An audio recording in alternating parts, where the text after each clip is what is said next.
This NBA free agency has done more than any other free agency in NBA history has done for the league. Nearly every single team changed their entire roster, which changes the landscape of everything. I mean, for the first time in years, there's no real championship favorite to start the year. Anything can happen, and there's a ton of teams with a chance to win it all.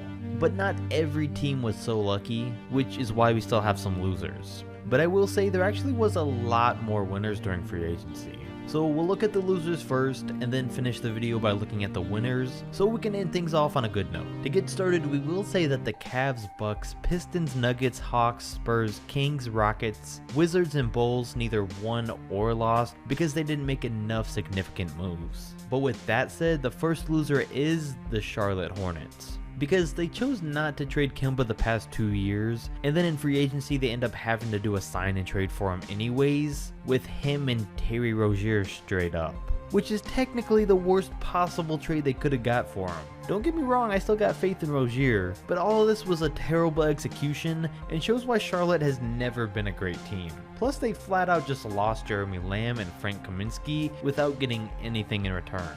And then there's the New York Knicks, who couldn't have possibly done worse this offseason, and no matter how far from now it gets, whenever you look back at this time for the Knicks, it's always going to be one of the most laughable instances of a team coming up short in any sports history.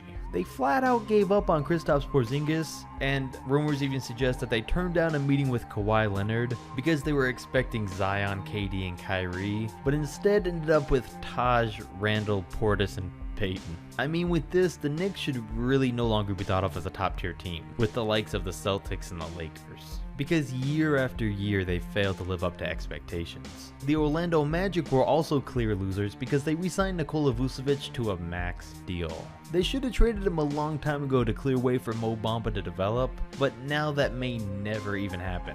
I don't know if winning one playoff game against the Raptors gave them some sort of false confidence, but they should be rebuilding right now, not re-signing players to max contracts who are in their prime. Plus, they still didn't even get a quality point guard. And then we have to include the Toronto Raptors because they lost their superstar in Kawhi Leonard. Can we just take a minute though to appreciate what an alpha move this was by Kawhi? Gets traded to the Raptors, casually wins them a championship, and then willingly leaves the team because he has so much confidence in his ability to do the same thing for the Clippers. And even though Toronto are losers here, they can't be mad because they knew they were only getting Leonard for one guaranteed year. The Suns' #1 mission this offseason was to get a point guard, and they had a high pick in the draft to be able to do so, but instead traded down to bring in Dario Saric, drafted 2 decent young players, straight up gave away TJ Warren for cash, and then once free agency started they signed Ricky Rubio and also gave away Josh Jackson in order to do so. I mean, giving away 2 young players and only signing Rubio out of all of the young point guards that were available definitely makes them losers in my mind. And the next is a controversial one because I'm putting the Celtics as losers, but just slightly. Now, Kyrie Irving leaving wasn't the team's fault because that was his own personal thing. And then they did pull off the great move, getting a sign and trade swapping Terry Rozier for Kemba Walker, on top of also getting Enes Kanter to start for only $5 million a year. But the team lost out on Marcus Morris as well as Al Horford, getting nothing back in return. And that's a lot of losses for this team overall. And now they're stuck in this weird area of having a couple of solid young players and a couple of solid players in their prime. Personally, I think they would have been better off just going one way or the other, so I'm putting them as losers for now. The Timberwolves are also losers because the only thing they've really done so far is lose out on Derrick Rose. Maybe if they trade Andrew Wiggins for something good in return before the season starts, then I wouldn't have a problem changing them to winners. And speaking of winners, we can move on to them, starting with the Brooklyn Nets, who've got to be either the first or second biggest overall winners in the league this offseason, because early on they not only got rid of Allen Crabbe's big contract, but they got Taurean Prince in return, who's still got some potential, then signed Kyrie, Durant, and DeAndre Jordan all at once, which means they may have lost out on D'Angelo Russell and their young core that they had just a couple of months ago, but no team in the league would turn down these 3 guys to keep a young core together. Well, maybe the Knicks. The Knicks would make that kind of decision, but almost nobody else would. The Indiana Pacers also made some solid moves and switched things up.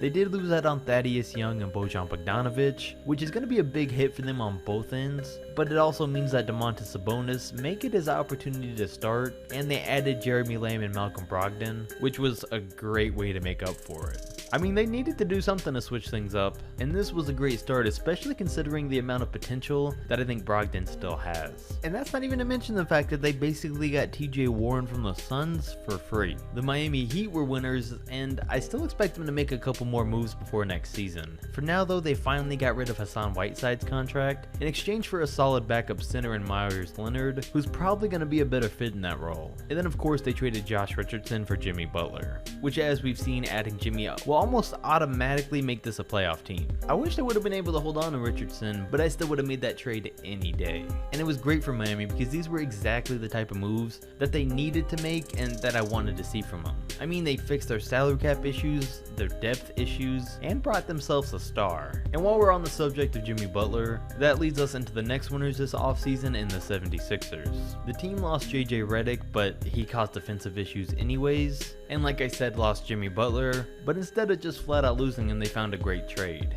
They retained Tobias Harris and then shockingly signed Al Horford to a near max deal in a move that was really made out of nowhere. Definitely makes this the most stacked starting five in the league, and especially with the Raptors out of the picture and KD being out with an injury this year, you gotta believe that gives this team a near guaranteed finals appearance. A team I wasn't so sure were winners though was the Dallas Mavericks, mainly because even though they were able to convince Kristaps to stay, they didn't really sign the quality role players that I expected them to. They missed out on Kemba, and right now their starting five is looking like it'll be Seth Curry, Hardaway Jr. or Finney Smith at shooting guard, Luka Doncic, Porzingis, and Boban at center. It's not the worst, but I thought they would do a little bit more. Then the Golden State Warriors are clearly winners.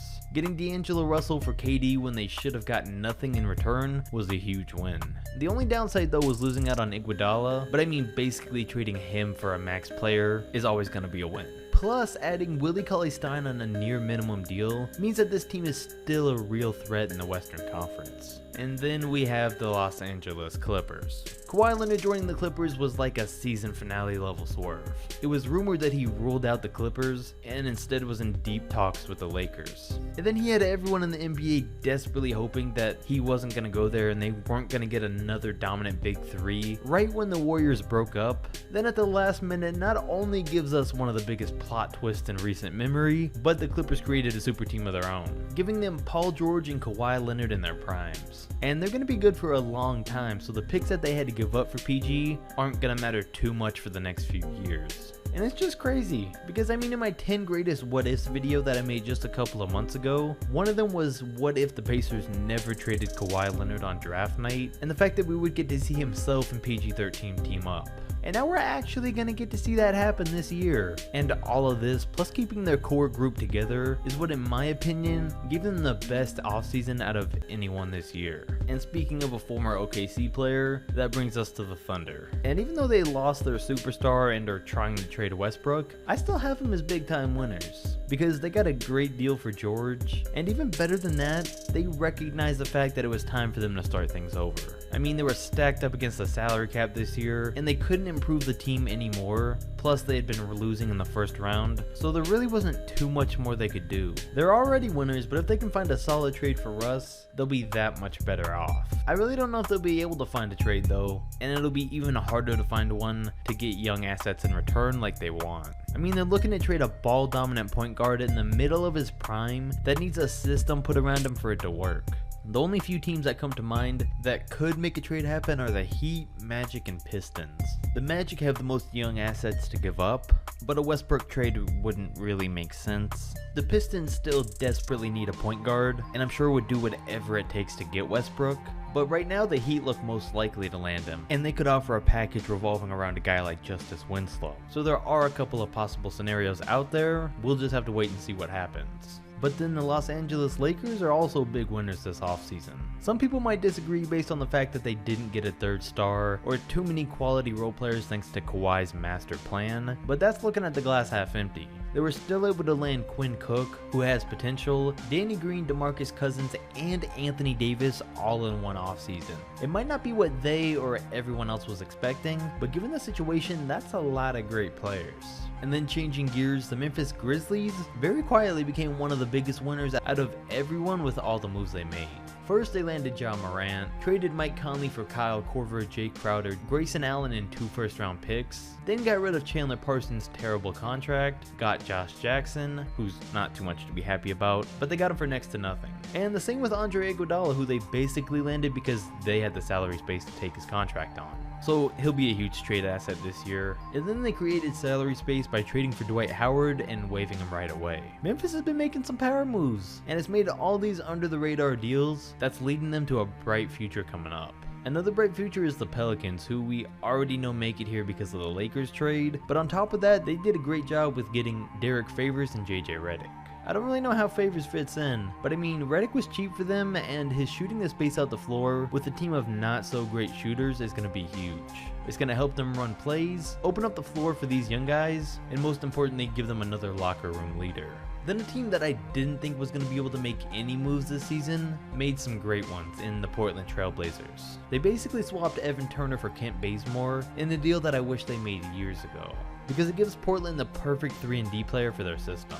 And then they traded for Hassan Whiteside, which helps out huge because they've been desperate for help off the bench and only had to give up Mo Harkless and Myers Leonard to get it. And that'll even free up almost $30 million of cap space next year. I will say though, a team who may want to free up cap space even more is the Cavs. And they just so happen to have Kevin Love on a $30 million a year contract. So Whiteside for Kevin Love could be the perfect trade for both teams. And then finally, the last winner is the Utah Jazz. And I love what Utah was able to do this year. They let a few guys walk, but got Mike Conley in a major improvement at point guard, and really didn't have to give up too much for him. Then got a top tier wing defender and solid scorer on offense in Bojan Bogdanovic, and signed Jeff Green and Ed Davis.